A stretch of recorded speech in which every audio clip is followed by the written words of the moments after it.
Hi, family. Welcome to the channel once again. Now, many people out there think that Pastor Chris is a gentle minister.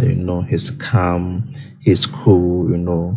But but some of us, though we haven't met him one on one, but we can relate with the spirit. Family, he's not that cool guy.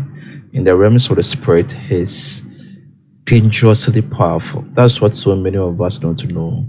I'll use the word again. He's dangerously powerful. When you encounter his spirit, you know that he's a no go area for the devil. Now, a lady in a campus, asks Reverend Tom a question that concerns, shrines and these juju cultic groups that in schools or in campuses they create.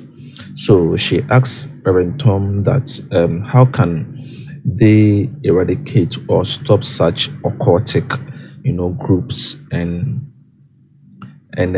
meetings. Now, so when the student asked Reverend Tom this question, he revealed a secret, right?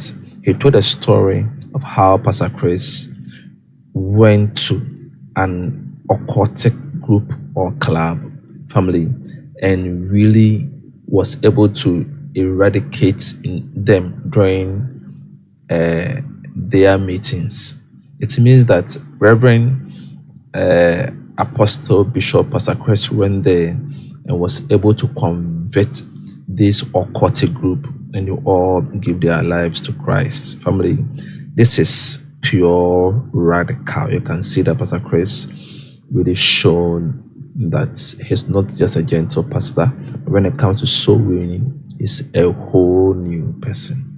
Let us listen to the story and your life will never be the same. Let us watch it together. In River State University. So I discovered that some cultists, they were going from class to evangelize, to tell people that they will make them successful, that they should come join their cult group, that they will make them successful, they will protect them and all. They were infusing fear in them. They had to tell the lecturers to hold on. And they were telling the students that they'll make them successful, that they should join them. And these were 100 level students and 200 level students. So my question is, I've been going out for evangelism. So my question is, how do I completely eradicate their movements? Yes, for them to be bold enough to go to classes without being scared.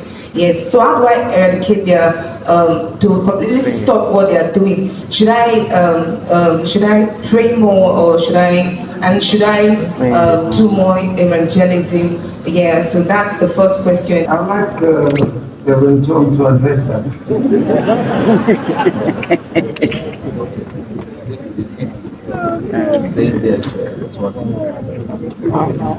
Pastor, thank you very much for the opportunity to set with you again tonight.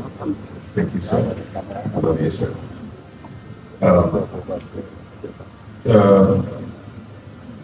While she was asking, when I heard the question she was asking, it just reminded me of our school days. I don't know if some of you would have heard the man of God share this story many times. We came to school and there were cultic activities. It was so much. It was as if it dominated the campus. And then Pastor narrates how if you win the leader, every cultist. One or two times where they came out to do what they call their sailing. They were like terrorizing the school. I mean, I was there. I knew what he was talking about, and the students looked helpless. They make us all kinds of threats and noise and sound come out in midnight. And Pastor said, "This cannot be while I'm here." He took it personal. While I'm here. Where are the Christians? How can this be going on? So, first of all, he began to pray and then took the rest of us. He shared this and then we began to pray. Because these people are used by demons. There are demons responsible for these cultic activities. And you have to deal with these evil spirits. So the man of God will take us, we'll go to the pavilion, sometimes we'll go to the bush, we'll pray, we were praying. And I mean, if I want to talk about the prayers, at different times and different groups, there was a time, Pastor, by the Spirit, went into, there's a particular group, they had somewhere they call their shrine in the bush where they used to go and carry out their activities. Pastor went there at the base of the tree and cast out those devils. Not while they were there. They didn't know that happened. So next time they came there, the spirits were not there to move them anymore. Their meetings. It means that Reverend Apostle Bishop Pastor Chris went there and was able to convert this occultic group, and you all give their lives to Christ. Family. So it starts with prayers. And so when we prayed, many things happened. Physically, there was a night that they said they were going to sail. And the man of God said, and when they said they're going to sail, they'll go out, they'll do all their carry coffin, carry all those their dangerous weapons and things, and shout and go out of the campus and do their initiation, just like what you're talking about, to initiate the new students that have just come. The man of God said, we too are going to sail. Now, it wasn't like an open confrontation, you're going to say we're going to sail, because they will come out and put their posters, but this was communicated to us in the fellowship.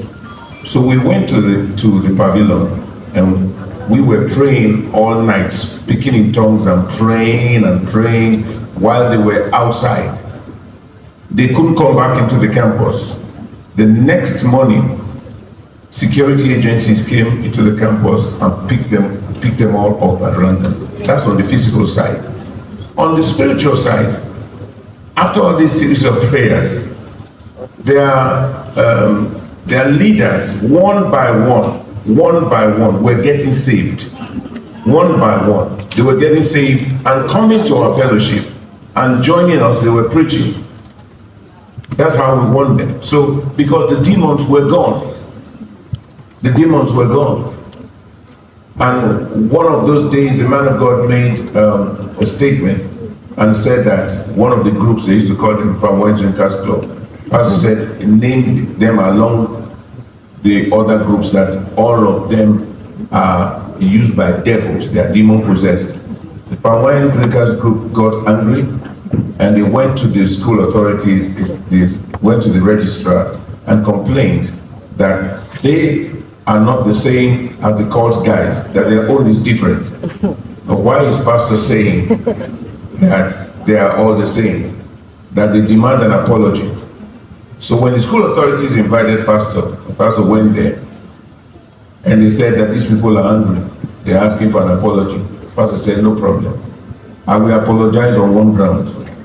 So bring all the Palm Wine Drinkers Club guys to the pavilion, that's the open pavilion. Pastor said, I will lay hands on them one by one. If I don't cast out devils from them, I will apologize.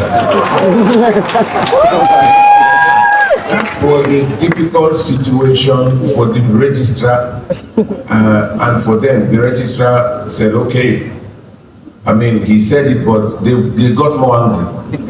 They could not come out, and the registrar could not say to Pastor to apologize. That was the end of that, of their protest to the school authorities. But their ABC and XYZ chiefs got saved. And then one by one, they were getting saved.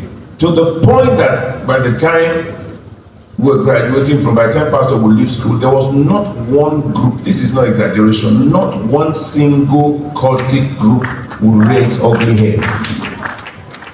they had either been born again or it just fizzled out.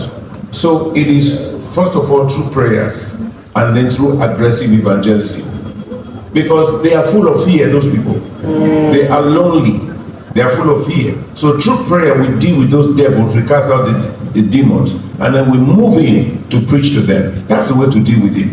And of course, they saw the demonstration of the power of God in the campus. That's why they didn't dare to come out when Pastor said they will come out. If it's something, if they thought there was no power, they would have said, we'll see what you will do. They knew that if they came out, because they used to pass by when Pastor is casting out devils and there's such manifestation, they used to see people fall under the power. So we have to demonstrate the power of God, preaching the gospel with signs and wonders. And then you see the fear of God will come upon them. So the answer is prayers and evangelism. Yeah. Wow, family, this is so powerful. You can all see and all hear or hear the story. This is what the church needs to do. Family, Pastor Chris, was bold enough to make sure these people give their lives to Christ.